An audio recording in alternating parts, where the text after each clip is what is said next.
মুসলিম উম্মার ঐক্য, সংহতি ও সাম্যের প্রতীক হজ। ইসলামের অন্যতম স্তম্ভও এটি। লাব্বাইক আল্লাহুম্মা লাব্বাইক ধ্বনিতে সাদা কাপড় গায়ে জড়িয়ে বিশ্বের নানা প্রান্ত থেকে পবিত্র আরব ভূমিতে ছুটে আসেন হাজিগণ। গেল বছরের ন্যায় এবারও 1000 ফিলিস্তিনিকে হজের আমন্ত্রণ জানিয়েছে সৌদি আরব।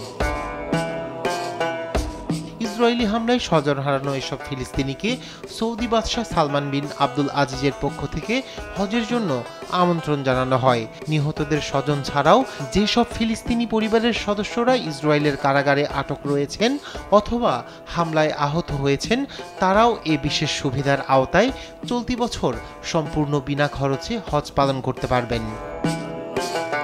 আমন্ত্রিত হজ যাত্রীদের যাত্রা শুরু থেকে সৌদি আরবে পৌঁছানো ও হজ পালন শেষে নিজ দেশে ফিরে যাওয়া পর্যন্ত পূর্ণ সহযোগিতা নিশ্চিত করতে ইতোমধ্যে ব্যাপক প্রস্তুতি নিয়েছে দেশটির সরকার। এই কার্যক্রম বাস্তবায়ন করবে সৌদি ইসলামিক অ্যাফেয়ার্স মন্ত্রণালয়ের অধীন দাওয়া অ্যান্ড গাইডেন্স বিভাগ। এমন উদ্যোগকে স্বাগত জানিয়ে ফিলিস্তিনের ধর্মমন্ত্রী হাতিম আলী বাকারি বলেন, এই আমন্ত্রণের বিষয়টি ক্ষতিগ্রস্ত পরিবারকে মানসিকভাবে সুদৃঢ় করবে। এর মাধ্যমে ফিলিস্তিনের ন্যায্য অধিকার প্রতিষ্ঠায় সৌদির স্থায়ী সমর্থন আরও জোরালো হবে বলেও আশাবাদ ব্যক্ত করেন তিনি। প্রতি বছর বিশ্বের বিভিন্ন প্রান্ত থেকে পবিত্র হজ পালনে সৌদি যান 25 থেকে 30 লাখ মানুষ। সেখানে গিয়ে আল্লাহ ও তার রসুল প্রেমের 16 কলা পূর্ণ করেন তারা। মহা সৌভাগ্য ও পুণ্যের এই মিছিলে সামিল হন বাংলাদেশি হাজিরাও।